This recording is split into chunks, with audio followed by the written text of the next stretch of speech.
আসসালামু আলাইকুম বন্ধুরা, আশা করি সকলেই ভালো আছেন। আমি দুবাই থেকে হাফিজুল্লাহ, হাফিজুল্লাহ পেজে নিয়ে আসলাম নতুন একটি ভিডিও। এই ভিডিওটা ঈদের কিছুদিন আগের 20শে রমজান, মার্চের 20 তারিখের। দেশে সবাই রমজানের শুরুতেই ঈদ মার্কেটিং নিয়ে ব্যস্ত হয়ে যায়। আমরা আজকে আসলাম প্রবাসীদের শপিং করা দেখার জন্যে। সংযুক্ত আরব আমিরাত, যেটাকে দুবাই বললে সবাই চিনে, সেই দুবাইয়ের ছোট্ট একটি শপিং মলে দেখা যাচ্ছে কোনো কাস্টমার নেই, পুরাটাই ফাঁকা। এটি ছিল 20শে রমজানে। সময় প্রবাসীদের একটি চিন্তা ছিল যে আমার পরিবার শপিং করেছে কিনা বা পরিবার শপিং করে খুশি কিনা।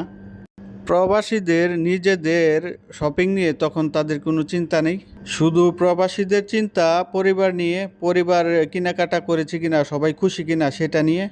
আর প্রবাসীদের কেনাকাটা তেমন বেশি কিছু হয় না, শুধু একটি শার্ট, একটি প্যান্ট, নয়তো একটি টি শার্ট। নিজেদের জন্য অল্প আর পরিবারের জন্য অনেক কিছু কিনতে পারলেই তারা খুশি। যাই হোক, আমি মার্কেটটি ঘুরিয়ে ঘুরিয়ে দেখাচ্ছি। দেখেন, প্রবাসী কোনো কাস্টমারই এখনও মার্কেটে আসে নাই। কারণ হচ্ছে তারা আসবে চাঁদ রাতে তারা হয়তো একটি প্যান্ট, একটি শার্ট বা একটি টি শার্ট কিনেই তারা চলে যাবে। এত বেশি মার্কেটিং করার তাদের কিছু নেই।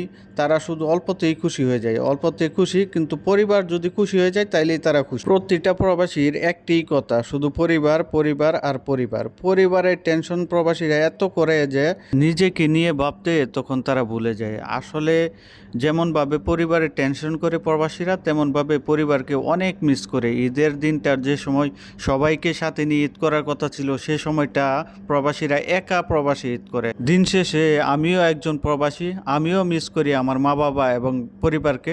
শুভকামনা সকল প্রবাসী এবং প্রবাসীর পরিবারকে, এবং বিশেষ করে প্রবাসীদের মা বাবাকে। ভালো থাকবেন সবাই, সাবস্ক্রাইব করবেন আমার চ্যানেলটি। আল্লাহ হাফেজ।